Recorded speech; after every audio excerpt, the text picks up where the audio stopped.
حسنی حسینی شہزادہ جب سامنے آیا تو وہ فریفتہ پہلے ہی ہو گیا، گفتگو کی تو رہی کئی کسر نکل گئی۔ کہنے لگے بیٹا آپ کے پاس کچھ ہے؟ فرمایا ہے۔ اس نے اگلا سوال کر دیا کہاں ہے؟ آپ نے وہ جگہ دکھا دی یہاں سلا ہوا ہے۔ وہ حیران ہو گیا، کہنے لگا جب ڈاکہ پڑتا ہے نا اس وقت ہر کوئی اپنی چیز کو چھپانے کی کوشش کرتا ہے، تو عجیب انسان ہے، دیکھ رہا ہے کہ سارا مال ہم نے لوٹ لیا، تیرے یہ دینار محفوظ تھے، تو نے ان کا اظہار کیوں کیا؟ کہا اے ڈاکوؤں کے سردار، میں اپنی ماں کے ساتھ کیا ہوا وعدہ ان 40 دینار کی خاطر توڑ نہیں سکتا۔ سبحان اللہ۔ کون سا وعدہ؟ کہا جب میں گھر سے رخصت ہوا تھا میری ماں نے مجھے کہا تھا عبدالقادر کبھی جھوٹ نہیں بولنا۔ سبحان ان اللہ۔ 40 دیناروں کی خاطر میں جھوٹ بول سکتا نہیں۔ بس اتنا کہنا تھا، پتہ نہیں کیا نظر تھی جو اثر کر گئی۔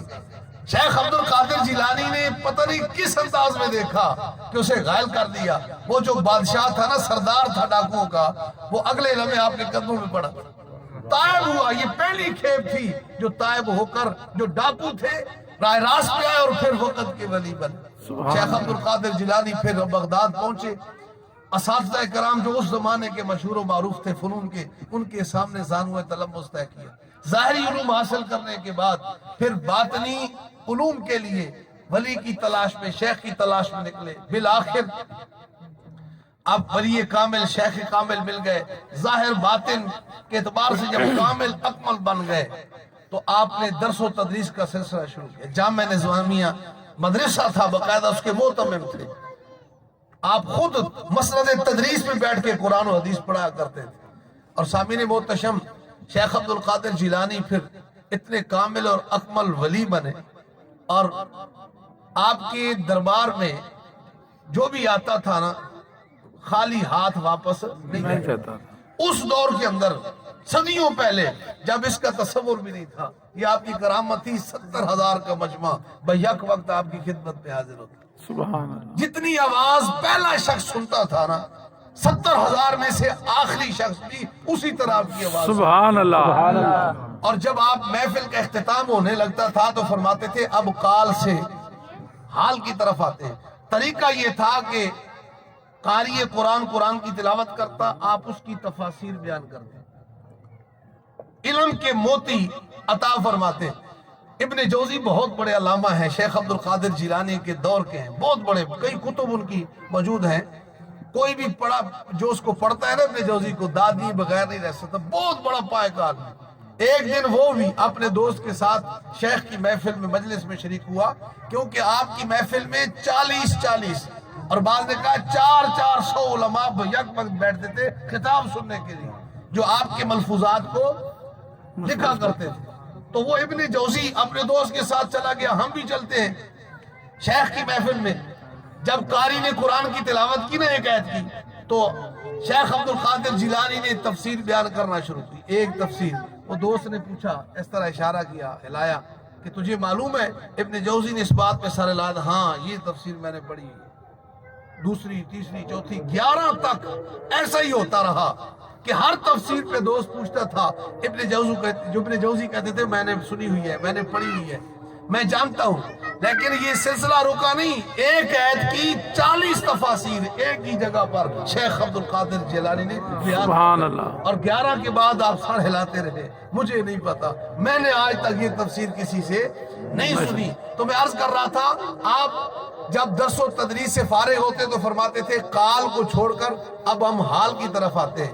تو حال ایسا پڑتا تھا کہ زمانے کے جو نابغہ اثر تھے، بہت بڑے عالم اور فاضل اور مشائخ، وہ اپنی دستاریں اتار کر حضرت کے قدموں میں رکھ دیتے تھے، اور کئی تو گریبان چاک کر دیتے تھے، اور بعض اوقات نوبت یہاں تک آتی کہ کئی جنازے اٹھا کرتے تھے۔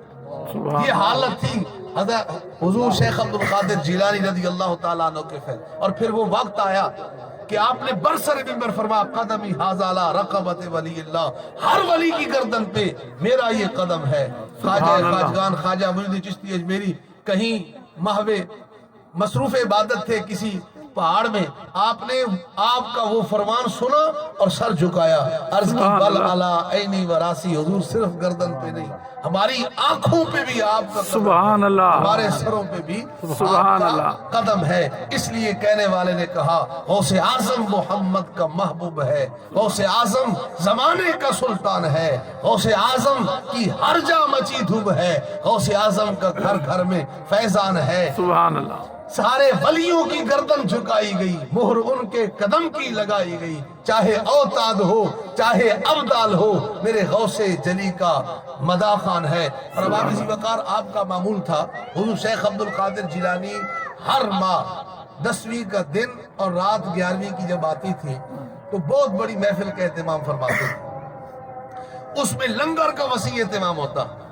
دو چیزیں آپ کے پیش نظر، یہ چونکہ اصال ثواب کی محفل ہے 11ویں شریف کی، تو میں اس کی بھی وضاحت کر دوں، شاید کسی کی ذہن میں سوال بھی ہو کہ 11ویں شریف کا کیا مطلب، تو میں اس کی وضاحت کر دوں۔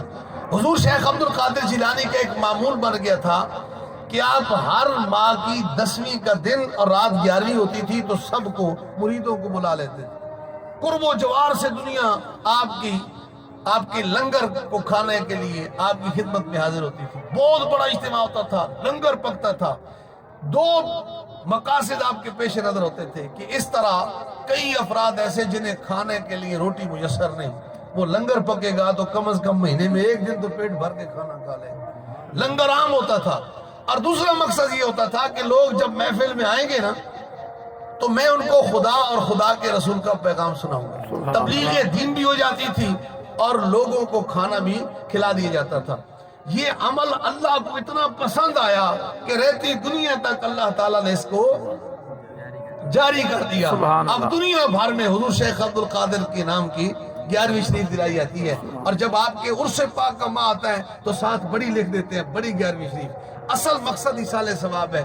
دیکھو نا، اللہ تعالیٰ نے قرآن مجید میں فرمایا والذین جاؤ من بعدہم یقولون ربنا اغفر لنا ولاخواننا الذین سبقونا بالایمان، وہ ایمان والے جو بعد میں آئے ان کی عادت یہ ہے جب بھی دعا کے لیے ہاتھ اٹھاتے ہیں تو اپنے ساتھ ساتھ اپنے پہلوں کی بخشش کا بھی وہ سوال کرتے ہیں۔ تو مہینے میں ایک دن کتنا پیارا انتظام کر دیا شیخ عبد القادر جیلانی نے کہ ہم اپنے سب مرنے والوں کو یاد کر لیتے ہیں، پڑھتے پڑھاتے ہیں، کھاتے کھلاتے ہیں، بعد میں مائک بہتر شخص کو تھما دیتے ہیں اور کہتے ہیں دعا کرو۔ وہ آدم علیہ السلام سے لے کر آج تک جتنے مسلمان گزر گئے سب کی ارواح کو پیش کرتا ہے، اور بالخصوص اپنے ماں باپ بہن بھائی عزیز داروں کو پیش کرتا ہے۔ اور اب آپ اسی وقار یہ سارے کا سارا ثواب یقیناً ان کو بھی ملتا ہے جن کو ہم پیش کرتے ہیں، جن کے لیے ہم پڑھتے ہیں، پڑھاتے ہیں، سنتے ہیں، سناتے ہیں، محافل منعقد کرتے ہیں، لیکن یہ سارے کا سارا ثواب اکٹھا ہو کر شیخ عبد القادر جیلانی کے کھاتے میں بھی جاتا ہے، کیونکہ میرے کریم آقا نے فرمایا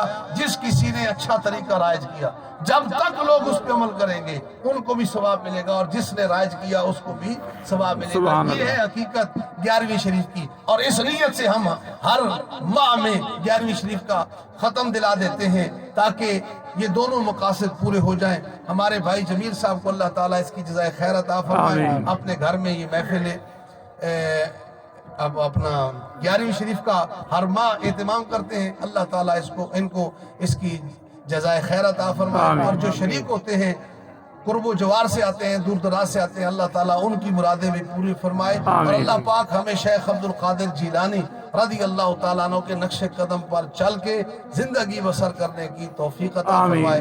وآخر دعوانا ان الحمدللہ رب العالمین۔ آمین۔ سبحان اللہ۔